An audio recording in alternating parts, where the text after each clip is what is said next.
Blessed be, dear leaders. I hope you done your morning prayers because today we're going to talk about something very concerning.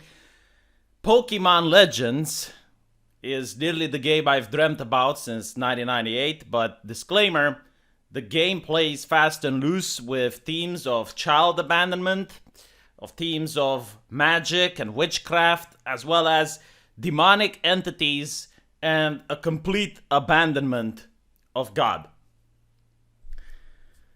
When Pokemon Legends was first announced, many people jokingly but understandably called it the breath of the Pokemon. It was a fair comparison with a melodic piano playing over a sweeping plan of open wilderness. Breath of the Wild is still one of my favorite games of this generation. However, recently this caused me to question the ethics of playing such a game. Why are parents allowing children to run alone in very dangerous areas in a dangerous new world?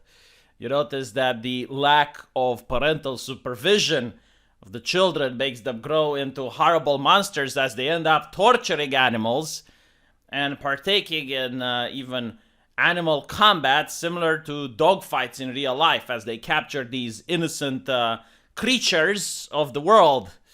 They pit them to fight one against the other for entertainment. So this is very concerning, but another person rose the question of whether these animals are innocent to begin with, because they may not even be animals. They are more akin to demonic entities capable of conjuring magic, such as lightning, fire, but it goes even deeper than that, my Christian brethren.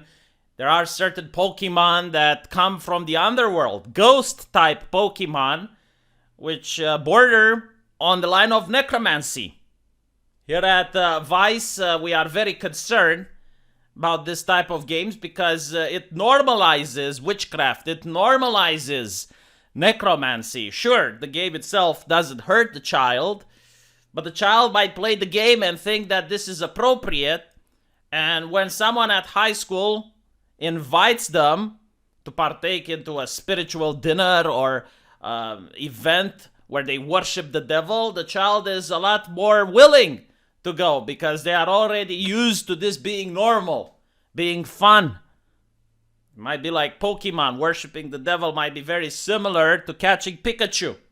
So you can see the grave moral concern that we at Vice Corporation have over this seemingly innocent game that has actual very dark undertones, and it's actually propaganda done by heathens in order to indoctrinate children and move them away from Jesus, from the right path.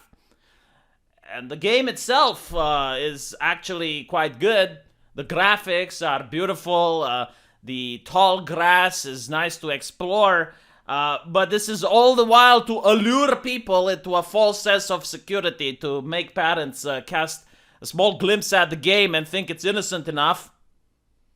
It's innocent enough to allow children to run around in the woods. Both genders, mind you. You have boys, very young, running around alone in the woods, and they can meet with very young girls unsupervised. What do you think happens when a young boy and a young girl, they meet each other in the woods with no adult supervision anywhere? There seems to be a complete wilderness. There are no police, there's no authorities, it's just young boys and young girls meeting together in the woods. Is this normal? I ask you, is this acceptable? Is this something you would want your children to believe that it's appropriate? Do you want them to grow in life and think that they can just go out in the woods and they can meet other girls while harassing and abusing animals?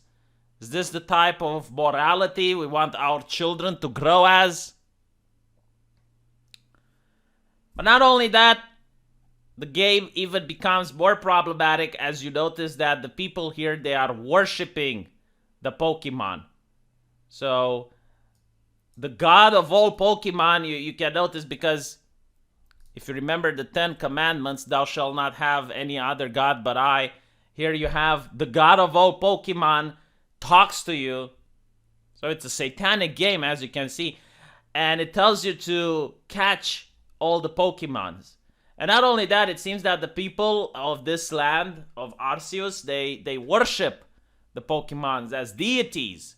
So again, it desensitizes the child. It makes him too open-minded. It makes him think that there are other gods out there, and they may be friendly. So that when they meet someone else at school that tells them, hey, I'm worshiping the pagan god, I'm a Wiccan or something, they will be desensitized to that. They will think that is normal. They will think that is acceptable, and it can stray them from the correct path. It can stray them to the path of damnation.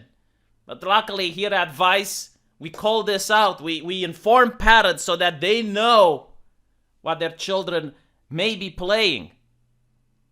And not only that, but did you know that if you have the song of the intro from the first season of Pokemon and you play it in reverse, you play it backwards, it says worship Satan? Did you know that? Google it, I'm not kidding. Google playing Pokemon song in reverse. Very, very dangerous. So it is very concerning of what the gaming industry is becoming. And parents should definitely be made aware because, again, like this game is something that when I was a kid, I was playing it, but I just didn't know the harm and the danger that it can cause. And it's very alluring because of the graphics, because of the funny characters. The sound is very good. The gameplay is nice. So it allures the young mind into a false sense of security. I even saw adults playing it. Did you know that even recently there were 2 police officers who got fired because they didn't want to respond to a robbery in progress? Why? Because they were playing Pokemon Go. This is the work of the devil. It is the work of Satan. They are trying to put people in a false sense of complacency so that they're not productive in their real life. It takes them away from worshiping Jesus. It takes them away from being productive. And instead, it makes them addicted to this mindless form of entertainment. And furthermore, there's absolutely no mention of Jesus in the game. There is no mention of God. The characters do not even pray before having a meal. They do not show gratefulness to the Lord. So it's a very anti-Christian game. It's not inclusive. It's not religious enough. The game doesn't allow Jesus to come in. It's not inclusive for Jesus. There's no diversity in this game. This game is not diverse because it doesn't allow Jesus. None of the characters even wear any type of religious symbols. I have not seen any crucifixes. I have not seen anyone crossing themselves. There's no sense of piety. It's almost as if God doesn't even exist in this heathen world. So we at Vice Magazine cannot recommend this game in good conscience. Thank you for watching. Let me know what you guys think in the comment section. And as always, God bless.